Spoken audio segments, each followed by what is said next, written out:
Going. Okay, hello ladies and gentlemen. Welcome to BIL. This is my first BIL conference, so bear with me. I'm a little confused, just like everyone else here. Let's see what the schedule is all about. But thank you for coming. This is going to be a lot of fun. In theory, I'm supposed to squeeze down an hour presentation into 15 minutes, so this is going to be very interesting here. So thank you for coming. First and foremost, our presentation is about design for space tourism. So if you're here for another topic, that's probably another room. Okay, have a seat, don't be shy.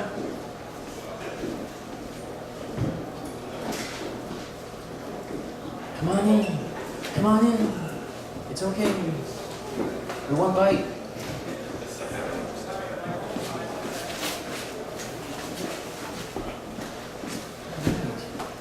Hey people, I love when people show up.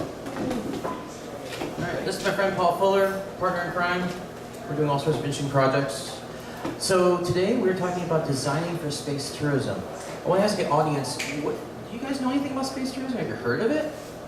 A couple people vaguely heard of it? I've heard of Virgin Galactic, right? Has anybody heard of Bigelow Aerospace? Anybody heard of Blue Origin? All the cool players. I'm sure you heard of SpaceX, right? That was easy. That was easy. So let's move on to some bigger things here. So next slide. Who is this guy?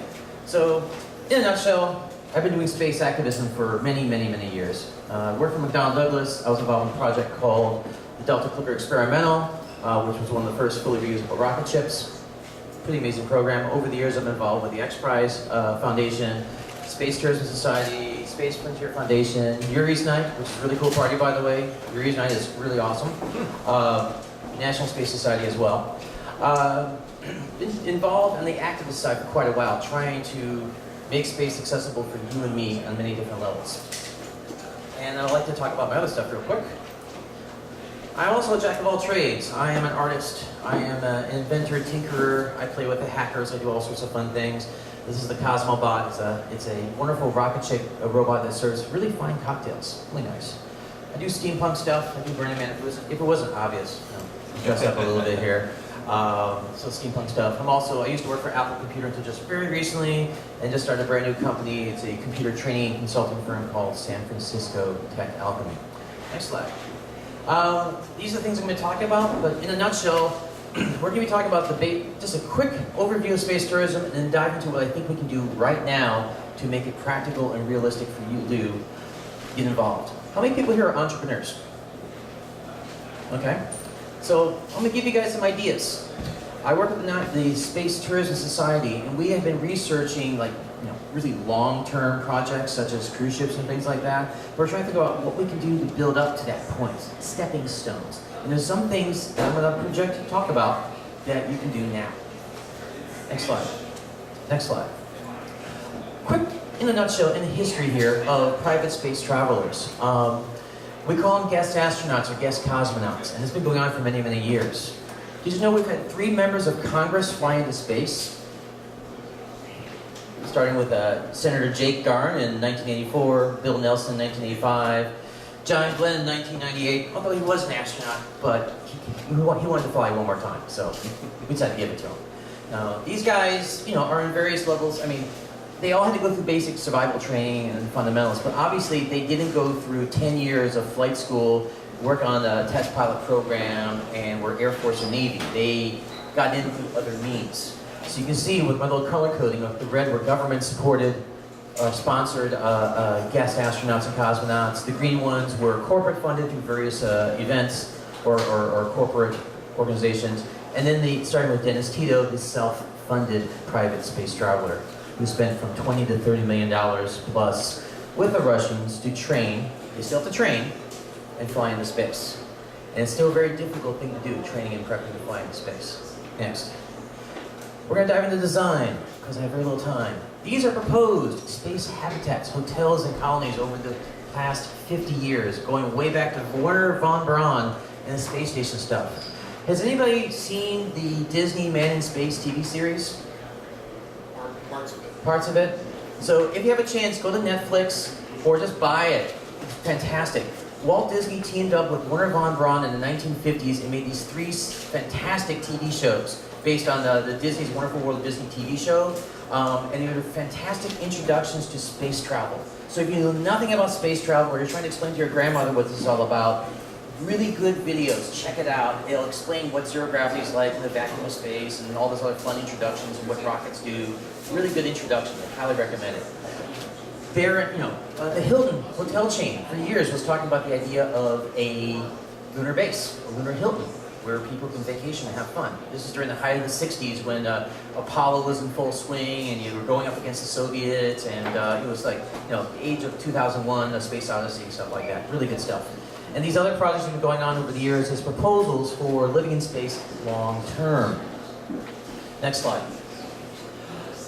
Right now, the current design thinking for living in space is that we change the people to fit the environment. Astronauts have to go through some really, really rigorous training to handle any type of contingency for survival, because anything could go wrong, and probably does, because of just all the variables dealing with outer space. Our proposal is that let's get beyond that and start designing the environment to fit the people. Can we design a infrastructure and vehicles that are safe enough for not so heavily trained people to fly in? Can we design something beautiful, something elegant, something that's fun and enjoyable, not just for pure science, but for pleasure? Next slide. Challenges, becoming design opportunities. Any designers in the room? Any artists in the room? Okay. So, as designers and artists, you have these things called constraints. You have this material that can only do so much. You try to push it as far as you can to make it do even more. These are the design constraints for outer space. And there's a few more, but these are some important things you should think about. But when you're designing your space hotel, or your space suit, or clothing, or food, or whatever, these are factors that definitely come in handy. Can you take advantage of these things when you're designing products and services? Okay? I've got ideas for my space hotel where we actually design the outer skin to be a circulatory system, where we have various tubes and other systems flowing water back and forth from the very hot side and the very cold side of the space vehicle, so we can balance the temperatures, for example. We'll dive into more about that later. Next slide. And my proposal is to think small. Can industries be made to help replace this? These are challenges people deal with in space all the time. A, you cannot do laundry because it wastes too much water. There's no decent way of reusing their clothes. They wear their shirts like 30 times and then they just put in the bag and that's it. Done. Sleeping. This is the high quality accommodations they have on the space station for sleeping. Cooking is basically a suitcase with a hot plate in it. Okay? And their food is basically ex-military MREs. It's gotten better, but still, it's kind of a basic, primitive type of environment for cooking food. Drinking is through the squeeze tubes in the bags. Washing hair is a lot of fun because, especially with the women on there, the hair is like, woo, floating around like a giant beach ball of hair all over. It's pretty hilarious watching it happen. This was an attempt on Skylab to have an actual shower. Kind of neat because they had the room to do that. This gentleman here is shaving his hair, and there is a suction hose attached to his shaver. Okay? And then the infamous toilet. I think you're all familiar with the space toilets and how kind of scary they are, and sometimes they work, and if they don't work, you don't, it's not fun to clean up. All of these things were designed by engineers, for engineers, just to get the job done. And they do get the job done, but you need training. You need to be trained to use the toilet. You need to be trained to wash your hair. You need to be trained to do all these things. Why can't it be intuitive? Is there a way to redesign this stuff so it can be easier to do? Just the basic domestic things of life. And I'm talking about space tourism, we're talking about the basic things of life. And the fun thing about it is that it's in such an unusual environment that it makes even the simplest things kind of fun. Next slide. Now we're talking about experiences here. Next slide. At the Society, we talk about different levels of space experiences. Stuff you can do right now, as opposed to stuff if you had a few $100 million to play with here. All the way down to just video games and computer simulations. So you get the experience of flying around your spaceship and you're shooting the aliens and the bad guys and stuff like that. All the way up to playing with space adventures and training with the Russians for 8 months to become a cosmonaut. And all these things in between. Anybody been to Star Trek The Experience in Las Vegas? Yeah? You walk in there's Quark's bar, there's Klingons walking around, and Vulcans and stuff like that. It's just like Renaissance Fair, except for outer space. Right? Next slide. So we're realistic. Not that many people are going to go into space for a long time. But we can do a lot of simulations on Earth to get the flavor for it. To build these products and services and test them out on Earth and make them pretty. Keep in mind making them space ready as much as possible. Test them out here on Earth. So people can get the experience of it here on the ground, like with theme parks and stuff like that, you know, while the real people are going, and as they're going, they can test a lot of this stuff. Next one. So we need a playground. Some place to test all this stuff. Hey, Karen. Some place to show off these things, to test it out, get to, just like with the Star Trek experience, have a place where you have to walk in there, you have to wear a spacesuit if you want to go to certain places. John Spencer, the president and founder of the Space Tourism Society, has proposed Mars World. And he's actually working with developers in Las Vegas to design one of the world's largest geodesic domes. And inside is a casino, of course, and a resort and spa. And when you're inside, it looks like you're in a crater on Mars. The people who actually pay to stay in the resort are living inside the side here. All the windows are facing in, they're not facing out. And you're facing in, and they're looking at the dome, which has the pink sky of Mars, and you actually have the sunrise and sunset based on Mars time. And you're looking at this crater. And it's all red, of course, and rocks, and you have this Marscape, and you can actually see people, rovers, and they got the robots doing their things, maybe a couple of aliens, and there's stuff going on Mars. And so you get this illusion that you're actually there. In the center, in the Mars caves, there's places to explore. There's also a discotheque and a bar. Okay? If you're going to go to space, you better have some fun, folks, okay? Especially if you're going to be up there for 500 days on a spaceship going to Mars. Oh my God, yeah. So it's going to be very luxurious. Our idea is to push the high end. Push the high end of entertainment and the arts and fun, and throw some science in there as well. I mean, creating this stuff is going to require a lot of science, a lot of engineering. Next slide. Infrastructure. So this is the big picture stuff. We're talking about how we get to this, to the real space thing. How do we actually have hotels in space, factories in space, other types of support systems. Please. Quick overview of real estate of the space. Just in case you don't know your real estate, I recommend contact a realtor, or Robert Bigelow in this case. Low Earth orbit, geosynchronous orbit, lunar orbit, and then of course what are called the Lagrange points. The Lagrange points are 5 different spots in space where Earth's gravity and the Moon's gravity cancel each other out. And these are a good place for supply depots and stuff like that. Next slide. In my keynote, it's a little bit more animated, but the idea is these are different steps of infrastructure that can be set up. Point-to-point travel. There's been discussion about that for years. Getting from New York to Tokyo in 2 hours with suborbital hops. Then you have joyrides. Joyrides to about, what is it, 120 miles. Yeah, basically just 100 kilometers plus. Go up there for a few minutes, play around, come in for a landing. Then of course you have the, the orbital flights with the space stations and the hotels and supply.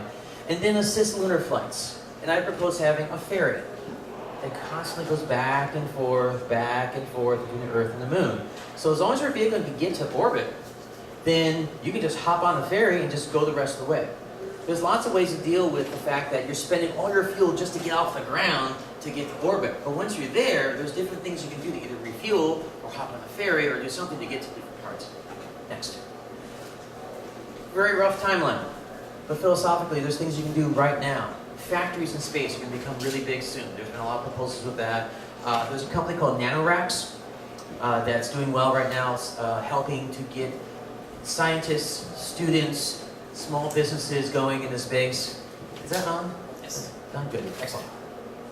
And factories would be a neat thing. Robert Bigelow runs a company called Bigelow Aerospace. And he is a real estate developer in Las Vegas. He's made his money doing that. So he's taking the philosophy of real estate development in orbit. And you can actually lease from him, I think it's like $25 million, a space habitat. And that habitat can be configured for factory use. It can be configured as a hotel. It can be configured for your government spying agency or whatever you want. But it's available, and he can fly it up there. You just have to pay that fee and sign a contract, and you can lease it. And it can be for a year, 2 years, 5 years, and then when you're done, it returns back to Bigelow. Bigelow refurbishes it, cleans it up for the next customer. Real estate. Okay? Fuel depots, another thing. We got to start setting up a system where you can refuel your vehicle. There's got to be a gas tank and a gas cap in your rocket ship, right? We don't have that. Standardization is another big issue. We need to have gas tanks and gas caps in all of your rocket ships if you want to refuel them to go someplace else. So fuel depots need to be set up. So liquid hydrogen, liquid oxygen, so people can recharge. Or have an orbital transfer vehicle to get your vehicle from one level of orbit to another level of orbit. Because it takes a lot of effort to get up, and you may run out of juice, and it'll help get you up a little further. Garbage trucks, big issue right now with debris in space. It can be kind of dangerous out there. It's not as bad as what you saw in Gravity. Cool movie, really cool movie. But no, the entire debris, the whole entire, you're not going to have all the debris start flying at once and trying to kill you. Only once in a while. But that can be dealt with. Someone can start making money just collecting that garbage and recycling it or reusing it. There's got to be a business model there.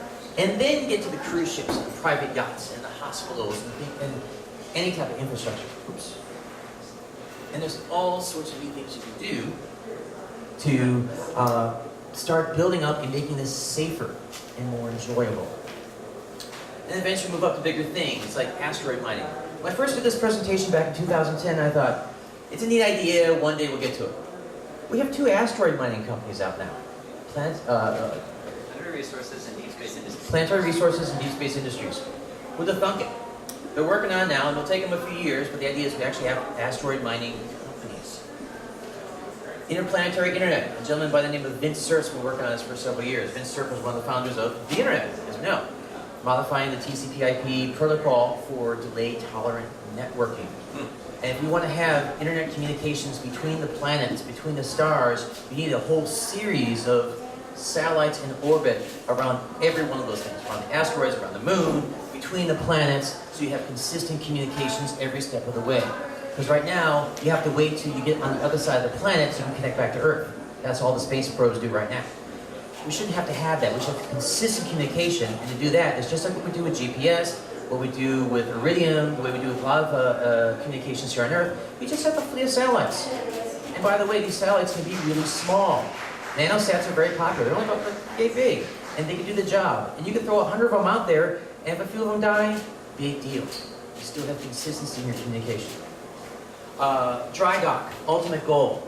I'll be talking about 3D printing quite a bit in a second here. Imagine you can build your spaceship from scratch in orbit. And one of the ways you can do it is through 3D printing. And every day there's been new stuff coming out in the 3D printing field. It's amazing. So why don't you take the asteroid raw material, break it down, start building your spaceship? Or repairing it if it gets damaged. Dry docks. Then of course, Space Guard. You have a support system out there to help people in need, because there's going to be a crisis, there could be a solar flare, there could be an accident, there could be an explosion. You need a support system. We use the analogy of the Coast Guard a lot, because the law of the sea, a lot of it's being adapted for the law of the space. There are space laws, by the way, there's a whole industry for space laws too. You know, have safety and security so you don't have to like fend for yourself every single time when something goes down. There should be a safety net. Especially if we're going to settle space, there's got to be these security systems here. Solar satellites, another big idea. Getting your power from the sun, because there's unlimited energy out there. Let's take advantage of it. Either beam it to Earth or beam it to the moon, wherever to get your extra power. And of course, eventually the lunar colony. So space tourism is a stepping stone to space settlement.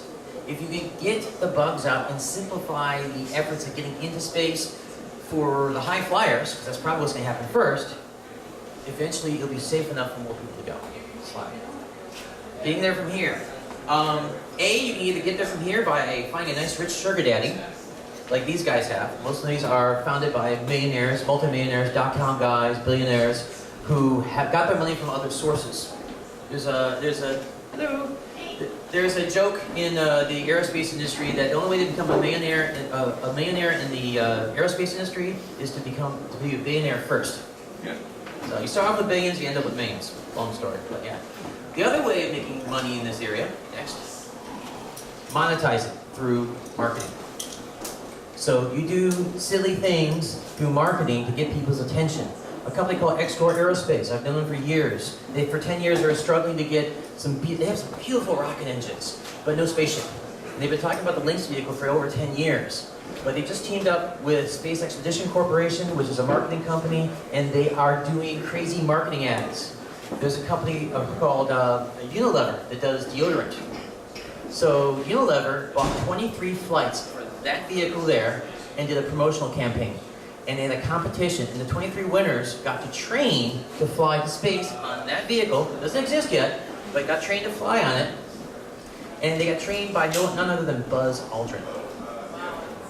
Legit. It's amazing. But the idea is that sponsorship helped Unilever sell this product and help get these guys enough funding to start building a vehicle, which is what they're doing right now. Next slide. So marketing is another way of getting attention. You may have heard about some of these things. This is from the Unilever campaign in London. They had a whole bunch of astronauts just marching through the London Underground and doing all sorts of astronaut-y things, like they're going to work just another day within the spacesuit, running around London. I was involved a little bit with PayPal Galactic. The Space Tourism Society is working with SETI, working with PayPal to conceive of, like Bitcoin, a new type of currency. A currency for space. Because all the stuff we're talking about, putting the hotels up in orbit, having lunar bases, and all of the supporting infrastructure, people are going to want to buy things. They want to do some commerce. They want to do some transactions. And we have to go beyond just credit cards, but other types of electronic credit.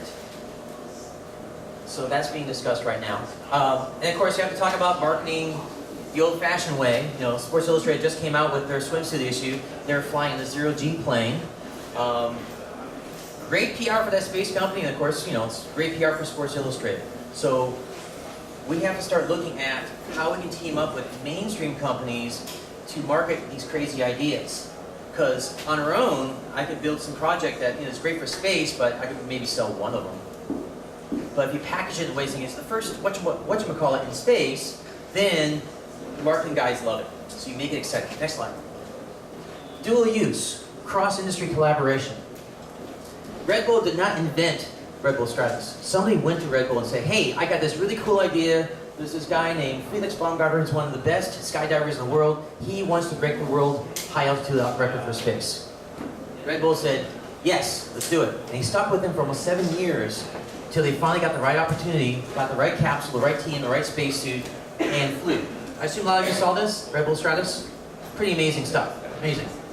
At the same time, actually, no, it's about a year or so before, fashion designer Eri Matsui designed the first wedding dress for space. So this is what it looks like in gravity, this is what it looks like when you're floating. And this is the dress on the zero-G plane in an actual wedding, the first wedding. 1 minute? Uh-oh, I have to go really fast. Next slide. Next slide. Trends. Let's talk about trends in technology. You guys know this stuff already. Crowdfunding makes it easier for access to space. 5 minutes? Okay. Deep breath. Slow down. All right. It might change, something to do. Things are changing by the minute here. It's unconference, it happens. So crowdfunding space. These guys are getting their funding through you, individuals. You go up to Kickstarter and say, hey, I want to start this project. You create this whole marketing campaign. You get the word out. You get people excited. And your friends and your neighbors and your friends of friends start giving you money. This guy got money to build a spacesuit. This guy built this tiny satellite. It's only like this big. And he can sell it to people, program it, do whatever experiments, and he has a box that launches about 100 of them at a time to orbit. Copenhagen Suborbitals, they're building a full space program. They're from Denmark.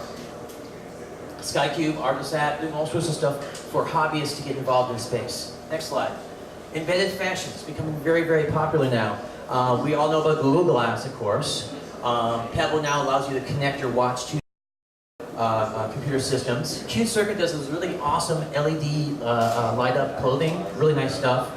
Fitbit, of course, for your health and fitness. Necro Mimi's kind of neat. You can have these little electronic ears that move around with your brain waves, so you have brainwave control stuff. And then my friend Anouk, who's here, hi Anouk, yay! All doing some really state-of-the-art stuff with embedded electronics in clothing. Why is this important for space and space tourism? Because we can design fashions for space that are so gorgeous, people on Earth want them. Okay? And those fashions can have electronic sensors to detect radiation, detect your health status, so whether pulse rate or heart rate or whatever, detect poisons in the atmosphere when you're floating around. You can have all sorts of sensors in your clothing, so you don't have to wear all these stupid gadgets. It's embedded in what you're wearing. And if you make it stylish enough, people will want to wear it, as well as being very functional. Next slide. The 3D printing renaissance. A lot of you know about this already. There's amazing things going on with 3D printers. Every week there's something new being announced. A company called BIL2014SF is, they're actually going to send a 3D printer to the space station. When? This summer? They're flying this summer. The first 3D printer in space that they can build parts on the space station. These are samples of 3D printed food.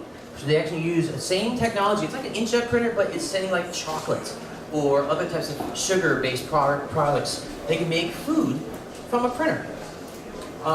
This technology over here, using cells, and they can actually generate bones, and actually can heal bones by actually 3D printing structures on them.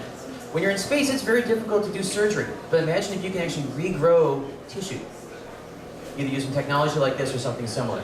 Parts. There's a new thing called contour crafting now, where you can do more advanced development. And this will get really close if we start building habitats in space or actual spacecraft, where you can use the raw material and convert it into printing your lunar base before you even show up.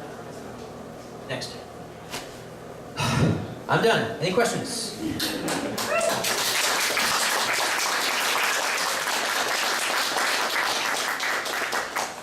Way in the back. Do you have any thoughts about a space elevator? Kind of how feasible that might be? Ah, the space elevator. Yes. I met the guy who did space elevator stuff. Michael Lane. Michael Lane, yes, thank you.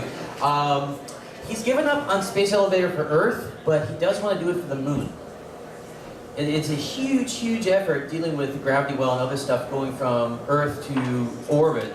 But from the lunar surface, it's not as bad because the gravity is a fraction of it. So space elevator is a neat concept. Still needs to be proven a little bit more, but starting at the lunar or Mars, something with less gravity, maybe with asteroids, would probably make more sense than Earth right now. I'm still kind of freaking out having a ribbon going like 20, 30 miles in the sky, and anything could go wrong with that. Although it is promoting carbon nanotubes, so that's kind of neat. Next, yes sir. You talked about other existing companies working on asteroid mining. Is that using humans or remote robots, and how far away do you think they are from actually mining asteroids? So primarily right now, for mining asteroids, it's going to be all satellite and robot based. It's just we don't have enough. We don't have the proper systems in place to send people up there, so robots are a viable alternative. And even the things that get mined on those asteroids, it's just too expensive. I mean, we could get them back to Earth if we wanted to bring them to Earth, but more than likely they're going to be used as resources to build stuff in space, like your lunar base or your orbital space hotel or other types of facilities there. So the idea is the raw materials for building these habitats and these structures I was talking about, they're there. Just have to use them. So Planetary Resources is doing research right now on, I guess, telescopes, primarily, to basically map out all the asteroids in the area.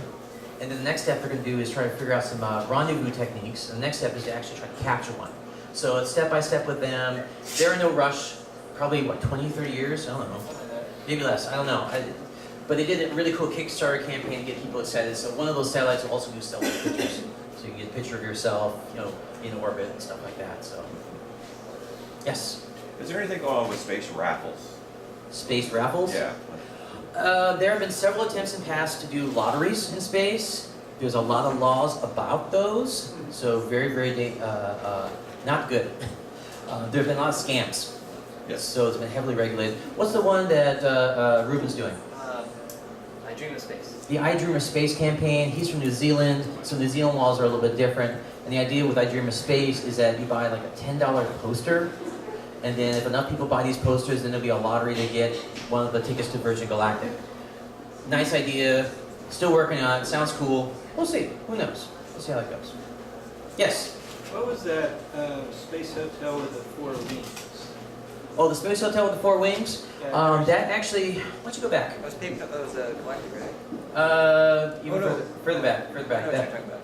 Keep going. There it was. That.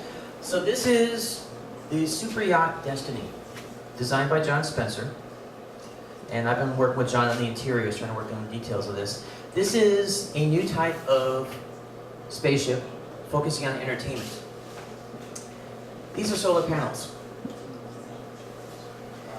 And John's focusing on gyroscopes for maneuvering, but I figured there'd be some kind of thruster system. I'm not sure yet. We're still working on the details there. But the idea is you have the lounge area here, and you have, I'm sorry, the command deck, you have the main suites here, and this is a 60-foot diameter sphere that is a giant discotheque. Okay? Discotheque in orbit. So it's the cruise ship / private yacht, depending on how we get funding for it. Is anybody familiar with super yachts? The idea of super yachts? Basically, billionaires with way too much money in their hands, and they like to have a big fancy boat. A super yacht is 100 feet or longer. So we've been looking at those super yachts and seeing the amenities of those yachts, like they have their private helicopters or private submarines. And some of these yachts are like in the $40, $50 million range, sometimes even more. Getting pretty close to like a Dragon vehicle for SpaceX, right? So if we can find a few daring people who are willing to, instead of buying another super yacht for their collection, maybe invest in a private spaceship. So we're going here? Because right now with the .com revolution, we've got some amazingly wealthy and successful geeks who love space. It's time to invest. And in the act of investing in something crazy like this, you learn a lot, and the rest of the industry can learn how to build safer spaceships for more people. And let's have fun while we're doing it, right? So fun, entertainment, pleasure. People spend tons of money on entertainment. They love it. And if you spend money on making something like this happen, what you learn in the process will help everyone else. Okay, yes? How about, what have you run into as far as artificial gravity? I mean, the first space station idea is all have the big ring. The donut rings, yeah. And which takes up a lot of the problems of cooking and toilets and things like that. Artificial gravity is a neat concept, and I know some folks have been working on tethers, where you have like these two structures on extreme ends of really long ropes where you can spin them around. Still a long ways off. It's still not practical to do the ring spaceship type situation. Once again, if we start 3D printing it like crazy, we can start building things that large, sure. As of right now, probably for the next 20 years, it's going to be more like these things here, where it's just a static habitat. We can just put it together like Legos, and people can fly. The logistics of the spinning and dealing with torque issues and stuff like that. What if you had to maneuver it while it's spinning? So you have this thing spinning this way, and you got to maneuver it, and all of a sudden you got gyroscopic forces you got to deal with. It gets pretty messy fast. Thank you. Thank you, everyone. Yeah.